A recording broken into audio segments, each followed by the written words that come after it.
दोस्तों, नीतीश कुमार क्या एनडीए छोड़कर और आरजेडी के साथ गठबंधन करने जा रहे हैं, या नीतीश कुमार अपनी पार्टी को पूरी तरह से कांग्रेस में विलय करने जा रहे हैं, या नीतीश कुमार एनडीए के साथ छोड़ने के बाद वो इंडिया गठबंधन के फिर एक गठबंधन बनाने जा रहे हैं और वो संयोजक बनेंगे।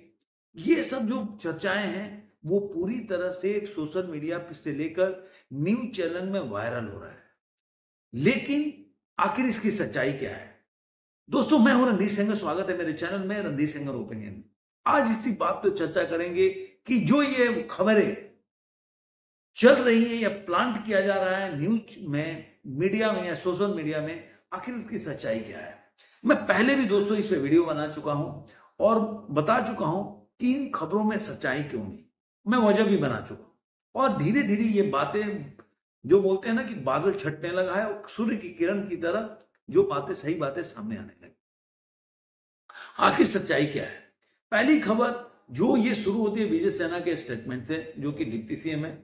उसके बाद इन बातों को जो आरजेडी के लेके इंडिया गठबंधन के लोग उठाते हैं और बोलते हैं कि नीतीश कुमार को बीजेपी 2025 का जो चुनाव होने जा रहा है बिहार में असेंबली का, उसमें उनको मुख्यमंत्री पद का दावेदार नहीं बनाएंगे।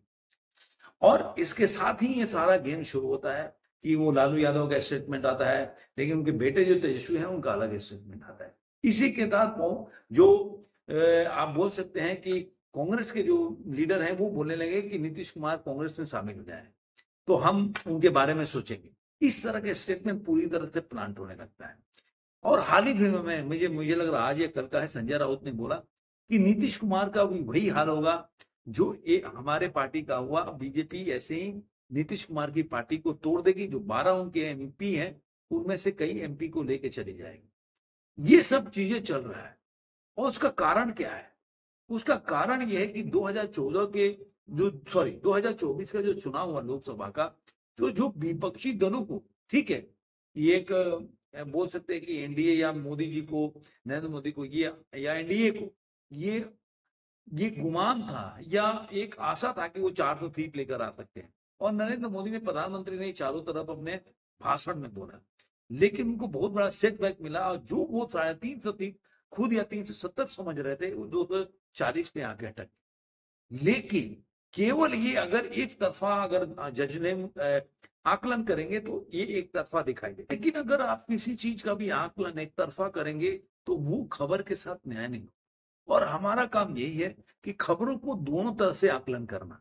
अगर आप केवल ये देखेंगे कि 2024 के चुनाव में बीजेपी को या एनडीए को बहुत बड़ा सेटबैक मिला, या यूं कह सकते हैं केवल बीजेपी को, क्योंकि एनडीए तो जो अगर नरेंद्र मोदी के नेतृत्व में चुनाव लड़े तो 296 सीट लेके आए वो, लेकिन बीजेपी को जो झटका मिला, क्या वो विपक्षी दलों को नहीं मिला?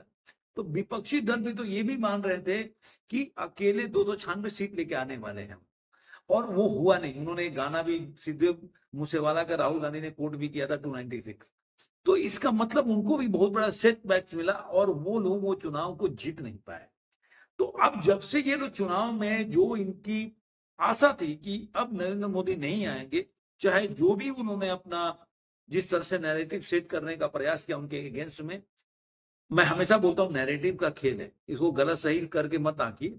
जिसका नैरेटिव, देखिए पॉलिटिक्स करने हर लोग पॉलिटिकल पार्टी इसलिए बनाए, पॉलिटिक्स करने के लिए, कोई सोशल वेलफेयर कर रहे नहीं है, नहीं तो एनजीओ बना के और समाज के लिए काम करते हैं।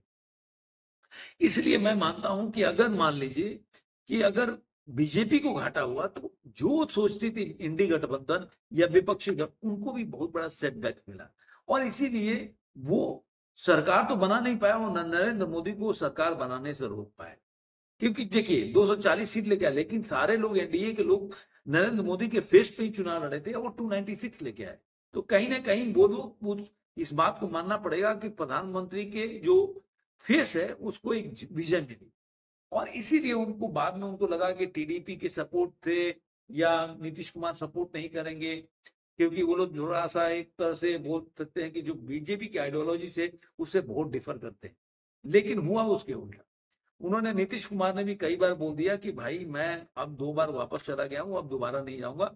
और एक कई मंच में प्रधानमंत्री के साथ भी उन्होंने उस शेयर पे, वो स्टेज शेयर करते हुए बोला। टीडीपी के साथ भी यही है कि वो पूरी तरह से नरेंद्र मोदी के साथ है। तो ये घटनाएं तब से ये लोग आस लगा के बैठे हैं, लेकिन हो नहीं पा रहा था। लेकिन इनको एक मौका मिल गया तब। अब इसमें ये सब चलने लगा। अब नीतीश कुमार ने खुद से अभी उन्होंने ये बात पे बोली कि नहीं, मैं 2 बार जाके गलती कर चुका हूं, अब मैं एनडीए में ही रहूंगा, मैं यही नहीं, यहां से नहीं जा रहा। इसके बावजूद भी जो नैरेटिव चलाने वाला ये चला रहे हैं कि नीतीश कुमार जो करते हैं उनके दाहिने हाथ को बाएं हाथ का पता नहीं होता। देखिए, कहने की बातें होती है, अगर किसी को आपको मानना ही नहीं है तो मैं कितना भी बोलता रहूं, लेकिन आप नहीं मानो। लेकिन यही सच्चाई है कि नीतीश कुमार आखिर जाएंगे तो क्यों। आप किसी को भी मानिए, आकलन करिए कि एक नीतीश कुमार के पद पे आपको रख के देखिए कि अगर नीतीश कुमार को अगर एनडीए छोड़कर और आरजेडी के साथ गठबंधन बना के और उधर जाना होगा तो आखिर उनको क्या फायदा होने वाला, जो यहां फायदा नहीं होता है। सीएम तो अब भी है, सीएम तब भी बनेंगे, लेकिन उस समय सीएम तेजस्वी यादव क्या सीएम बनने देंगे? क्योंकि पहले भी इसलिए वो गठबंधन छोड़े थे क्योंकि बाद में प्रेशर आने लगा था कि आप सेंटर की राजनीति करो और तेजस्वी को गद्दी सौंपो, इसलिए नीतीश कुमार चले गए।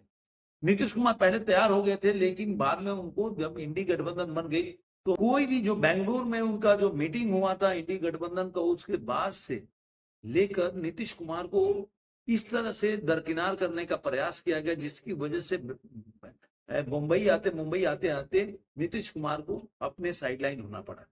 और आज के टाइम में आप नीतीश कुमार अगर जाएंगे तो क्या सीएम पद के लिए जाएंगे या उनको संयोजक बना? आज इंडी गठबंधन की जो हालत है आपको पता है कि पूरी तरह से बिखर चुका है। कांग्रेस की सत्ता को स्वीकार करने या उसके आधिपत्य को स्वीकार करने के लिए कोई भी घटक दल तैयार नहीं।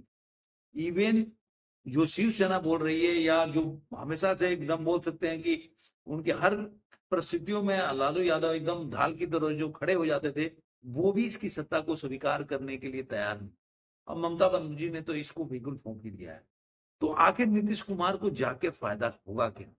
इसीलिए नीतीश कुमार ने अब हाल फिलहाल में आप देखे होंगे, जब ये उन्होंने बात बोली तो उस समय विजय सिन्हा जो डिप्टी सीएम थे, जो उन्होंने बोला था कि हम लोग अपने मुख्यमंत्री के लिए बोलेंगे, वो भी पीछे खड़े थे। तो कहीं ना कहीं इस बात को दर्शाता है कि बोलने को तो बोल गए, लेकिन नीतीश कुमार के बाद में उनके जो जो भी आला कमान है बीजेपी का, उन्होंने उन पे बोला होगा कि आप लोग को इसे में जाके नहीं बोलना चाहिए, तो उनको जो भी बोलना होगा बाद में सफाई भी दिया था।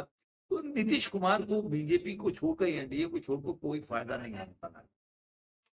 एक न्यूज ये भी चलाया जा रहा था कि बीजेपी खुद चाहती है कि नीतीश कुमार छोड़ के चले जाएं, लेकिन नीतीश कुमार नहीं चाहते।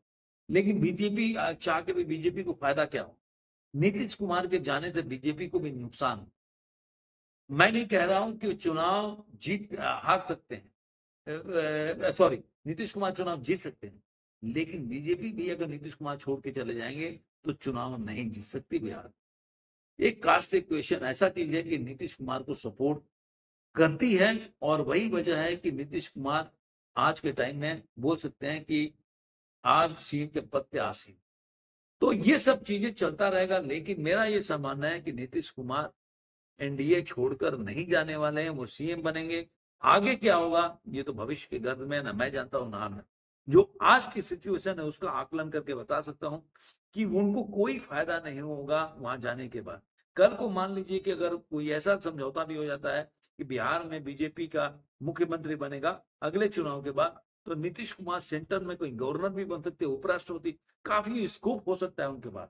लेकिन एनडीए के छोड़कर इंडी गठबंधन में जाने के बाद केवल स्टेट की मिलीजुली सरकारें अलग अलग स्टेट में, तो वहां पे नीतीश कुमार को कोई फायदा होने वाला है नहीं।